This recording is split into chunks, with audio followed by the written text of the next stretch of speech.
Number 6 સ્વાધ્યાય 6.1 ના 3 દાખલા જોયા આપણે ગુણધર્મનો ઉપયોગ કરીને આપણે વર્ગમૂળ પૂર્ણાંક સંખ્યા છે કે નહીં એ બધું જોયું. હવે જોઈએ ક્વેશ્ચન નંબર 4 પેટર્ન આપેલી છે એના પરથી આગળની પેટર્ન પૂરી કરવાની છે. તો ક્વેશ્ચન નંબર 4 છે નીચેની પેટર્નમાંથી ખૂટતી સંખ્યાઓ જણાવો.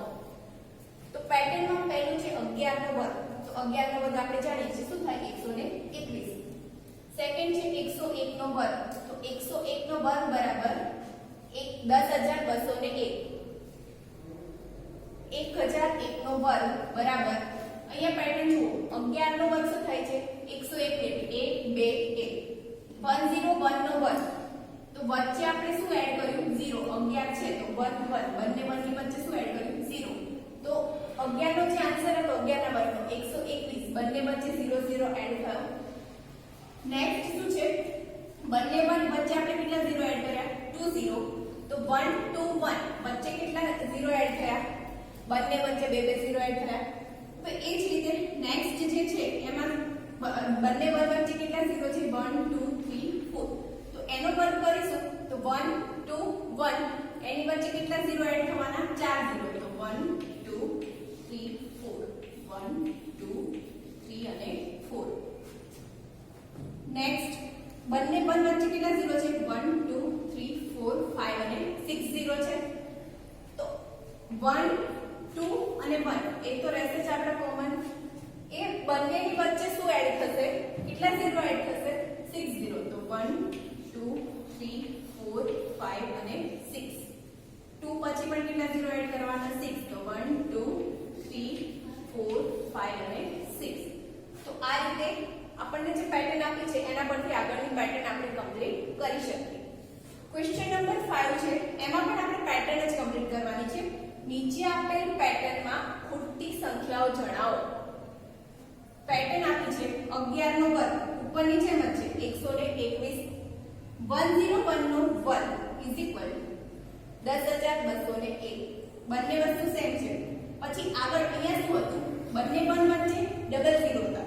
અહીંયા શું કર્યું આપણે શું એડ કર્યું 10101.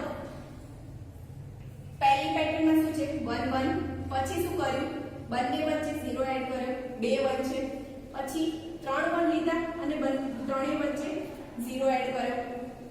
તો જવાબ જોઈએ 11 નો વર્ગ 1 2 1 વચ્ચે આપણે 1 0 એડ કર્યો તો શું થશે 1 0 2 0 1. બંને બાજુ 0 0 એડ થયા અને 2 એડ થયા 2 1 છે એટલે. પછી 1 2 3 1. તો 1 0 2 0 3 0 ફરી 2 0 1 0. અહીંયા 1 3 ટાઈમ હતા એટલે 1 0 2 0 3 0 સુધી લીધું. વળી 2 0 ને 1 0. અહીંયા કેટલી વાર 1 છે 1 2 3 અને 4.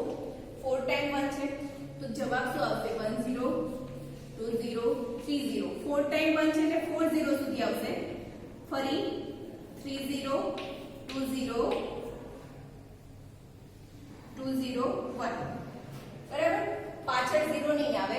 આપણે અહીંયા પેટર્નમાં જોઈએ છેલ્લો નંબર શું આવે છે 1 એટલે પાછળ 0 નહીં આવે. હવે અહીંયા આન્સર આપ્યો છે એના પરથી આપણે શેનો વર્ગ છે એ લખવાનું છે. તો જુઓ 1 0 2 0 3 0 4 0 5 0. પછી નંબર ઘટે છે 4 0 3 0 2 0 1 0. તો મહત્તમ નંબર શું થયો 5. તો કેટલા 1 આવશે અહીંયા મોટામાં મોટો નંબર 5 છે તો 5 બનાવશે 2 3 4 અને 5 1 થયા. અને 5 વચ્ચે 1 1 0 0 0.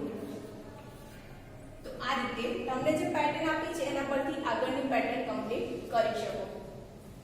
ક્વેશ્ચન નંબર 6 નીચેની રીત મુજબ ખૂટતી સંખ્યાઓ શોધો. તો પહેલું આપ્યું છે 1 સ્ક્વેર 2 સ્ક્વેર 2 સ્ક્વેર = 3 સ્ક્વેર. 1 નો વર્ગ છે વત્તા 2 નો વર્ગ વત્તા 2 નો વર્ગ બરાબર 3 નો વર્ગ. સેકન્ડ છે 2 નો વર્ગ 3 નો વર્ગ 6 નો વર્ગ બરાબર 7 નો વર્ગ. ત્રીજું આપેલું છે 3 નો વર્ગ 4 નો વર્ગ 12 નો વર્ગ બરાબર 13 નો વર્ગ. તો આ ત્રણે આપણને કમ્પ્લીટ આપેલા છે. તો ઓબ્ઝર્વ કરો કઈ રીતની પેટર્ન છે. તો 1 + 2 નો વર્ગ 1 નો વર્ગ + 2 નો વર્ગ 2 નો વર્ગ. તો આ શું થયું પહેલી અને બીજી સંખ્યાનો તમે ગુણાકાર કર્યો તો ત્રીજી સંખ્યા મળી. સેકન્ડમાં જુઓ 2 અને 3 બંનેનો ગુણાકાર કરો 2 × 3 6 ભાગફળમાં જુઓ 3 ગુણ્યા 4 બંનેનો ગુણાકાર કરો તો શું મળે છે જવાબ. અરે 3 ગુણ્યા 4 એટલે 12 મળે છે, મતલબ કે ત્રીજી સંખ્યા આપણને મળી. તો ત્રીજી સંખ્યા જે છે એ પહેલી અને બીજી સંખ્યાનો ગુણાકાર છે. તો અહીંયા જવાબ શું આવશે? પહેલી અને બીજી સંખ્યાનો ગુણાકાર 4 ગુણ્યા 5 20 થશે. અહીંયા જોઈએ બીજી સંખ્યા આપણે લખવાની છે, પહેલી અને ત્રીજી આપી છે. તો પહેલી અને બીજીનો ગુણાકાર કરીએ તો આપણને 30 મળે છે. તો 5 નો શેની સાથે ગુણાકાર કરીએ તો 30 મળશે. તો 5 ગુણ્યા 6 5 ગુણ્યા 6 એટલે 30 થશે. તો જવાબ શું આવ્યો? 6. ફરી ત્રીજી સંખ્યા શું છે? પહેલી અને બીજી સંખ્યાનો ગુણાકાર 6 નો વર્ગ પ્લસ 7 નો વર્ગ એટલે 6 અને 7 નો ગુણાકાર 42 થશે. 42 નો વર્ગ. આ થયું ત્રીજી સંખ્યા શું મળે એ આપણે જોયું. હવે ચોથી સંખ્યા જુઓ આપણે અહીંયા. 2 પછીની સંખ્યા 3, 6 પછીની સંખ્યા 7, 12 પછીની 13, 20 પછીની સંખ્યા 21, 30 પછીની સંખ્યા 31. એનો મતલબ કે જે જવાબ આવે છે ત્રણેય સંખ્યાના વર્ગનો સરવાળો જે મળે છે એ શું છે? તો ત્રીજી સંખ્યાની તરત પછીની સંખ્યા.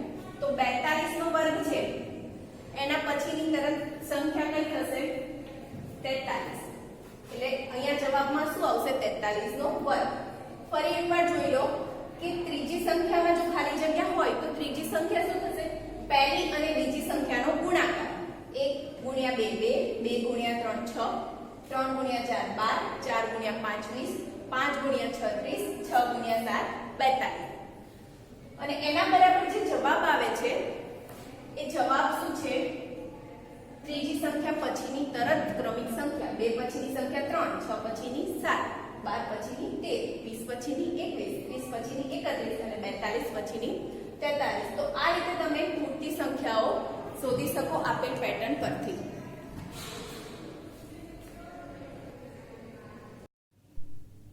સ્વાધ્યાય 6.1 ક્વેશ્ચન નંબર 7. સરવાળાની ક્રિયા વિના સરવાળો મેળવો. રકમમાં પહેલું આપેલું છે 1 + 3 + 5 + 7 + 9. તો આ બધી સંખ્યાઓનો આપણે સરવાળો કરવાનો નથી, સરવાળો કર્યા વિના સરવાળો મેળવવાનો છે. તો આપણે આગળ જ્યારે વર્ગ સંખ્યાના ગુણધર્મો જોયા ત્યારે જોયું કે 1 હોય તો 1 ને આપણે શું લખી શકીએ? 1 નો વર્ગ એટલે 1 લખી શકાય. 1 નો વર્ગ 1 + 3 બે ક્રમિક એકી સંખ્યા 1 અને 3 નો સરવાળો 4 બરાબર શું થયું? 2 નો વર્ગ. બે સંખ્યા છે 1 + 3, 2 નો સરવાળો એટલે 2 નો વર્ગ. હવે એના પછીની ક્રમિક સંખ્યા એડ કરીએ 1 + 3 + 5. 5 + 3 8 ને 9 થયા. તો એ શેનો વર્ગ થયો? 3 નો વર્ગ. 1 2 અને 3 સંખ્યા છે એટલે શું થયું? 3 નો વર્ગ. તો એ રીતે અહીંયા જુઓ 1 2 3 4 અને 5 સંખ્યા છે. 5 સંખ્યા હોય તો શેનો વર્ગ કહેવાય? 5 નો વર્ગ. તો 5 નો વર્ગ બરાબર 25. તો કારણ તમે શું લખી શકો? તમને એક્ઝામમાં યાદ રહે 5 કઈ રીતે આવ્યા એના માટે કારણ લખવાનું કે 5 એકી સંખ્યાઓનો સરવાળો. 5 એકી સંખ્યાનો સરવાળો છે એટલે 5 નો વર્ગ થશે. અહીંયા જુઓ 1 + 3 + 5 + 7 + 9 + 11 + 13 + 15 + 17 + 19. કુલ કેટલી સંખ્યા છે? 1 2 3 4 5 6 7 8 9 અને 10 સંખ્યા છે. 10 સંખ્યા છે એટલે 10 નો વર્ગ થાય એના બરાબર. તો 10 નો વર્ગ બરાબર શું છે? 100. કારણમાં લખવાનું 10 એકી સંખ્યાઓનો સરવાળો. 10 એકી સંખ્યાઓનો સરવાળો. તમે એકનો સરવાળો કરો 1 + 3 + 1 4, 4 + 5 9, 9 + 7 16. એના કરતા આ ડાયરેક્ટ ગણી લો કેટલી સંખ્યા છે? 10 સંખ્યા છે એટલે 10 નો વર્ગ. 10 નો વર્ગ શું થાય? 100. તો આ રીતે તમે લખી શકો. થર્ડ છે 1 + 3 + એવી રીતે 23 સુધીની એકી સંખ્યાઓનો સરવાળો છે. પણ આ સંખ્યા કેટલી છે ટોટલ? 1 2 3 4 5 6 7 8 9 10 11 અને 12 સંખ્યા છે. 12 સંખ્યા છે એટલે શેનો વર્ગ થયો? 12 નો વર્ગ થયો. અને 12 નો વર્ગ બરાબર શું થાય? 144. માટે આપેલી સંખ્યાનો સરવાળો કેટલો થશે? 144. કારણ લખી દેવાનું 12 એકી સંખ્યા સંખ્યાઓનો 12 એકી સંખ્યાઓનો સરવાળો. આ રીતે હોમવર્કમાં આ જે છે એ ફક્ત સમજવા માટે છે, તમારે નોટબુકમાં લખવાની જરૂર નથી. તો આના પરથી તમારે બીજા હોમવર્કમાં દાખલા કરવાના છે.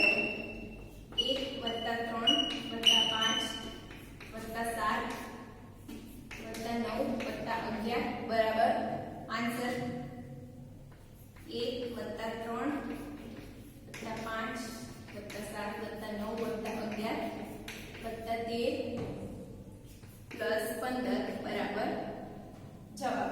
આ બંનેનું ગણતરી તમારે જાતે નોટબુકમાં હોમવર્કમાં કરવાની રહેશે. Question number 8. 49 ને 7 એકી સંખ્યાના સરવાળા તરીકે દર્શાવો. તો આપણે અહીંયા જોયું કે પ્રથમ 5 એકી સંખ્યાનો સરવાળો એટલે 5 નો વર્ગ. તો 49 ને 7 એકી સંખ્યાનો સરવાળા તરીકે દર્શાવવો હોય તો કઈ રીતે દર્શાવી શકાય? તો સૌથી પ્રથમ એકી સંખ્યા એટલે 1, પછી 3, એના પછીની એકી સંખ્યા 5, પછી થશે 7, 9. કેટલી સંખ્યા લેવાની છે? 1, 2, 3, 4, 5, 6 અને 7 એકી સંખ્યા થઈ. 1, 2, 3, 4, 5, 6 અને 7 એકી સંખ્યા થઈ. તો 49 ને કઈ રીતે દર્શાવી શકાય? 1 + 3 + 5 + 7 + 9 + 11 + 13 બરાબર 7 નો વર્ગ.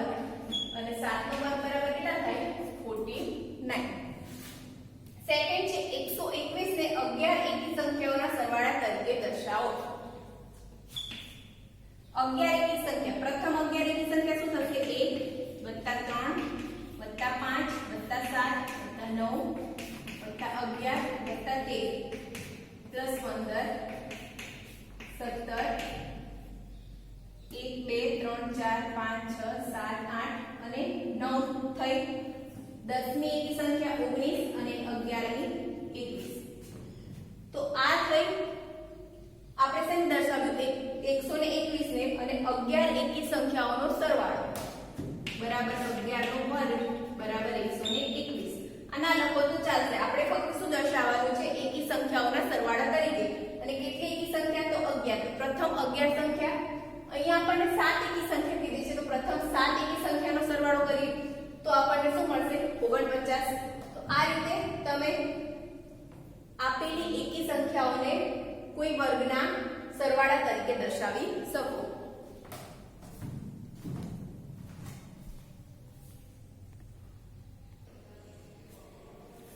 Question number 9. નીચે આપેલી સંખ્યાઓના વર્ગો વચ્ચે કેટલી સંખ્યાઓ આવશે તે જણાવો. 3 સંખ્યાની પેર આપી છે, 12 અને 13 છે. સેકન્ડ છે 25 અને 26 અને નેક્સ્ટ 99 અને 100. તો આપેલી જે સંખ્યાઓ છે એ બે સંખ્યાઓ વચ્ચે કેટલી પૂર્ણ વર્ગ ન હોય તેવી સંખ્યા આવે એ શોધવાનું છે. તો આપણે આગળ જોયું કે કોઈ એક સંખ્યાને n લો, એનો વર્ગ અને પહેલી સંખ્યા એ છે, બીજી એના પછીની તરફ એટલે એને શું લખાય? n+1 ના વર્ગ. વચ્ચે કુલ કેટલી સંખ્યા હોય? 2n જેટલી સંખ્યા હોય જે પૂર્ણ વર્ગના હોય. 2n જેટલી પૂર્ણ વર્ગ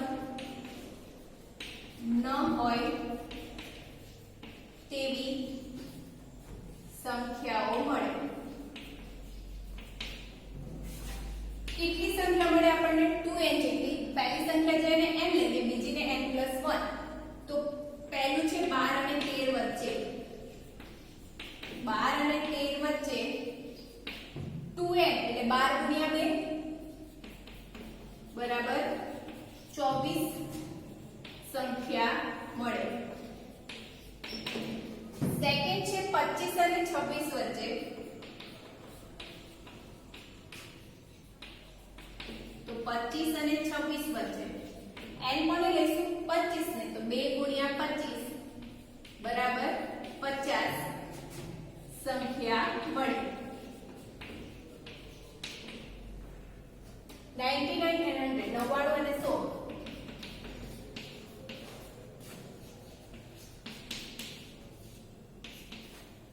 નવ્વાણું અને 100 વચ્ચે n ને શું લેવાનું? 99.